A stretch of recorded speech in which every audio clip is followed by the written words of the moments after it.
दुबार मतदारांची ओळख पटवण्यात आता समोर आलेला आहे आणि त्यांच्या नावासमोर 2 स्टार केल्याचं राज्य निवडणूक आयुक्तांनी सांगितलंय। दुबार मतदारांना एकाच मतदान केंद्रांवर मत देता येणार असल्याचंही त्यांनी स्पष्ट केलंय। मी स्वागत करतो।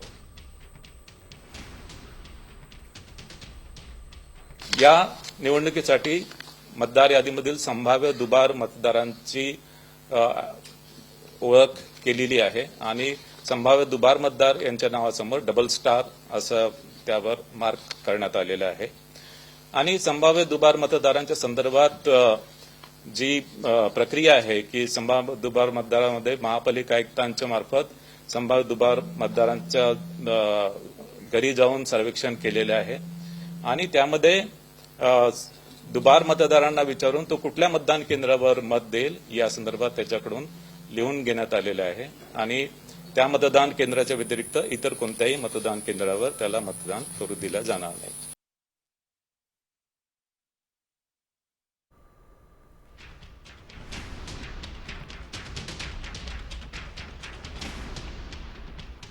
यांची प्रतिष्ठापनाला नवी मुंबईत गणेश नाईक आणि एकनाथ शिंदे, ठाण्यात रवींद्र चव्हाण, एकनाथ शिंदे, पुणे पिंपरी चिंचवडमध्ये मुरलीधर मोहोळ आणि अजित पवार, कल्याण डोंबिवली महानगरपालिकेत श्रीकांत शिंदे आणि रवींद्र चव्हाण, छत्रपती संभाजीनगरमध्ये अतुल सावे आणि संजय शिरसाट, नाशिकमध्ये दादा भुसे, गिरीश महाजन आणि छगन भुजबळ, बीडमध्ये पंकजा मुंडे आणि धनंजय मुंडे, तर मीरा भाईंदर महानगरपालिकेत प्रताप सरनाईक आणि नरेंद्र मेहता, चंद्रपूरमध्ये विजय वडेट्टीवार आणि सुधीर मुनगंटीवार, जळगाव महानगरपालिकेत एकनाथ खडसे, गिरीश महाजन आणि गुलाबराव पाटील, तर कोल्हापूर महानगरपालिकेत हसन मुश्रीफ आणि सतेज पाटील यांची प्रतिष्ठा पणाला।